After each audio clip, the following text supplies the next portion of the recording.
안녕하십니까, 박병입니다. 계엄령은 그렇죠.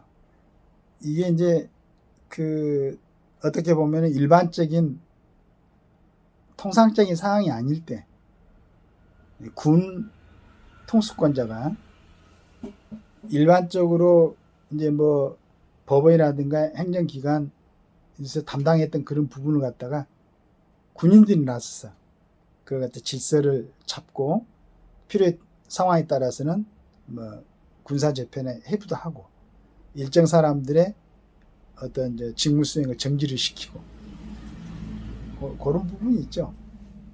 통상적인 나라에서는 일어나서는 안 되는, 선포해서는 안 되는 그런 이제 문제인데, 어떻게 그 정부에서는 그런 생각이 없다고 그러는데 계속 이제 주장하는 사람들이 있습니다. 그런데 이제 그 계엄령 이게 이때는 2017년에 계엄령이 선포가 됐던 게 아니고 그런 일들이 있을 뻔했다고 이제 그러면서 관련될 만한 쪽을 갖다가 수사하고 해가지고 좀 그런 부분이 있었는데 이걸 갖다 계엄령 시즌 1이라고 얘기를 한 것 같아요. 2017년 계엄령 시즌 1에서 최근 계엄령 시즌 2가 개막했다. 더불어민주당 이재명 대표는 최근 국회의원들의 계엄 선포와 동시에 체포 구금하겠다는 계획을 꾸몄다는 말까지 했다. 민주당 최고위원과 수석 위원회의원, 당대표까지 나서서 계엄령 괴담 빌드업에 나서고 있는 것이다.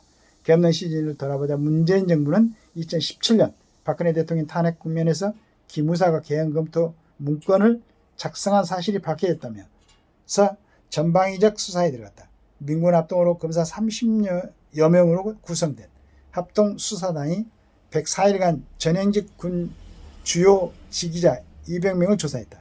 당시 장준규 전 육군 참모총장은 물론 수방사령관, 전방부대 사단장, 공수여단장을 조사했고 기무사를 대상으로 수차례 압수수색을 실시했다. 하지만 내란 음모, 쿠데타 혐의로 단 한 명도 기소를 못했다. 시도를 안 했다는 얘기죠. 기소를 못했다는 것은. 그 다음에 당시 문재인 정부는 수사와 별도로 기무사를 기무사를 해체해주라는 수준으로 근본적으로 재편한다는 뜻에서 나온 표현이다. 그렇게 만들어진 안보지원사는 윤석열 정부에서 방첩사령부로 이름을 바꿨다. 지난 정부에서 방첩 역량과 조직이 크게 약화됐다는 판단을 했었다. 무슨 일이 있었을까? 군에 따르면 기무사가 해편되면서 부대 정원의 30%에 해당되는 1200명이 감축됐다. 1200명이 감축돼 원대 복귀한 이후 원대 복귀자 2명은 극심한 스트레스에 시달리다가 스스로 목숨을 걸었다. 줄어든 1200명 가운데 방첩 보안 전문 인력은 700명에 달했다고 한다. 국가보안법 위반자 근거 실적은 급감했다. 노무현 정부 12명, 이명박 정부 45명, 박근혜 정부 20명에서 문재인 정부 0명. 하나도 못 했다는 얘기죠. 최근 대북 정찰 핵심 자산인 백두금강 정찰기 관련 기술 자료가 해킹되고 인도네시아 파견 근무자가 국산 초음속 전투기인 KF-21 기밀을 탈취했다. 이 같은 방산 관련 방첩 역량 약화는 역시 기무사 해편 과정에서 벌어진 방첩 역량 약화 때문이라는 시각이 군 내부에서 팽배하다. 방첩 역량 약화에 이어 군 기강 회의도 벌어졌다. 기무사가 안보지원 사령부로 바뀌는 과정에서 정보사령부와 777 사령부에 대한 예부 감사권이 2018년부터 사라지면서다.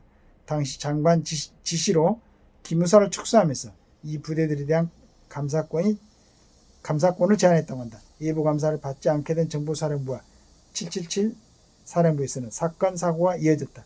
정보사에서는 군무원의 블랙요원 정보 유출, 사령관과 여단장의 맞고서 고발이 터져나왔고 777 사령부에서는 전역을 한 달 앞둔 말년 병장이 숨지는 사건이 벌어졌지만 지금까지 알려지지 않았다. 계엄령 시즌 1은 이렇게 마무리됐다. 이제 막을 올린 계엄령 시즌 2가 야권 의도대로 무사히 종방을 마치게 될 경우 어떤 일이 벌어질까? 적국이 가장 큰 혜택을 볼 것이란 생각이 기우일까? 이랬습니다. 적국이 혜택을 보죠. 이런 문제에 대해서 제가 이제 또 여기서 언급을 한다는 것은 오히려 잘 써놓은 글에 대해서 보탬이 되지 않을 것 같고, 계엄령 시즌 1이 이런 상황을 만들어냈습니다.